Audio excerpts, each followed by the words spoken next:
So the breath of God in our lives, the breath of God, it's useful. The breath of God in our lives is useful for this next section, which is correction. The breath of God is useful in our life for correction. That really deals with conduct. We're teaching people and we're talking with people, how does our conduct need to change? If you're ever in a car with me and we're driving, first of all, it's probably going to be a bad experience.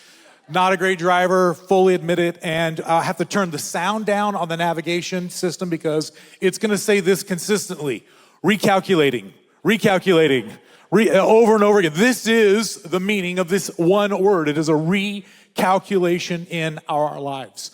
Our family, we serve in Tampa, and of our 5 sons, my wife and I, we have 3 of our sons that are on staff with us at church, which is, nepotism is great. Till it's not, right? That's what we say. We've got, growing up, our kids, our boys in ministry in Tampa area, we're pretty close to Kennedy Space Center, close to SpaceX. And so we're used to, after 15 years, lots of rocket launches. We have an analogy in our family, the boys and I. And it comes to this verse, this idea of course correcting and recalculating. Every single time a rocket takes off, as soon as that rocket takes off, it's actually off course immediately. All of this power, all of these thrusters, and it's got a place it wants to go to. For us, we want to move to holiness. We want to be like Jesus. We want to live righteously. We've got a place, an orientation, a destination we want to get to. But that rocket ship, from the moment it takes off, it's off course. There's a computer. And that computer and that rocket ship is continually, over and over again, it is recalculating a correct course, and it is course change. As I lead a young staff, as I lead my boys, as we sit on the back porch and we talk about the breath of God in our lives, we understand that for that satellite or for them to get to that space station, for that rocket to get where it's going, it's not like it is on TV where it's a perfect, nice trajectory. That's not what's going on. What's going on is constant computer, the breath of God, giving brand is like, no, these are the coordinates. No, these are the coordinates. And it is course correcting time and time again. I love our tribe. I love when we get together. A lot of shared experiences. For me, growing up, we went to camp and we had a song that we would sing that was Hebrew. And I learned right away in Hebrew that there's a very specific way to sing Hebrew, and that is reggae Hebrew, okay? I don't know where you went to camp, but we had a song. It went like this: trust the Lord with all of your heart. Lean not on your own understanding. And all of your ways acknowledge the Lord, and He will make your path straight. Did anyone go to that camp? Anyone? Just me and 5 other people? Come on. It was called CIY. We were all there. Tony and Donnie were leading worship. It was great. Mike Bro was preaching on Thursday night. It was awesome. It was happening. And we were singing that song, me and all of my friends, tight rolled jeans, Eastlands, and we were all wearing like a flannel shirt from American Eagle. It looked like a picnic table. We thought that we were all Jamaica worship service in our heart. It just looked like a Tractor Service Supply commercial, okay?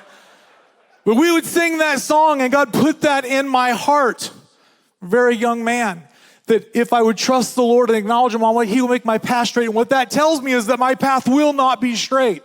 I'm prone to being off course, and I need recalculated. And the breath of God in my life is doing this, putting me back on a right path. My wife and I, we have the greatest joy in our marriage, having 2 grandkids right now, and we finally got a girl in the family. Little Stevie. She's like Boo from Monsters, Inc. She's so cute. And when she's walking, my job as grandpa is just to stop all the calamity. She is a walking, like, just destruction. You're going to get burnt. You're going to fall off a cliff. You're going to, everywhere she goes, it's just destruction. And she has no idea where she's walking into. And I just kind of come along and just with a gentle tap or my foot or just, I'm just kind of moving her along. She has no idea.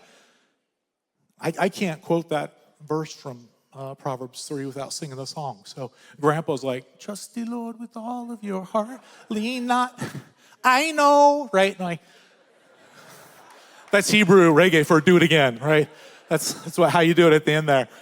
And I'm singing this over her. I'm like, I'm crying. I've cried a Hallmark commercial. I'm crying because I realized she doesn't yet know the breath of God.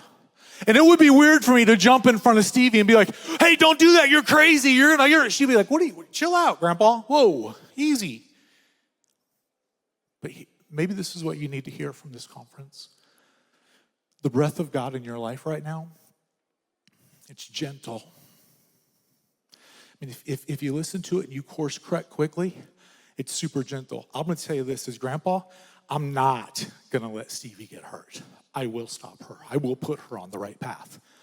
But most of the time, all I have to do is say, hey, this way. No, hey, this way. And the Spirit of the living God right now is breathing breath on you and is telling you, not that way, course correct.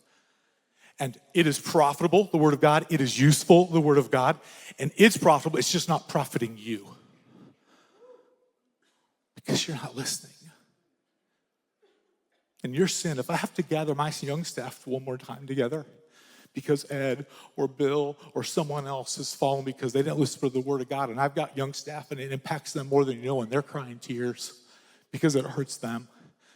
It didn't just hurt your wife, it didn't just hurt you and your kids or your church, it hurts everybody, it matters. Listen to that word, and maybe some of you need to hear this. That trajectory, that rocket ship, and it's constantly course correcting over and over and over again. Some of us want to go back and we want to take a segment out. We want to remove a segment of course corrections, a ministry or a place that we went. And I have to remind myself, and maybe you need reminded of this, that if you remove that segment of course correction, you will not have the distance traveled to be where you are right now. We don't celebrate the sin and the pain of that course correction, but we lead from that pain, and it resonates with our people. I've hidden your word in my heart that I might be comfortable. No. I've hidden your word in my heart so I always have the answers and I can argue with people on Facebook. No. I've hidden your word in my heart that I might not sin against you. I know just the Lord with all of your heart. It's in your head now.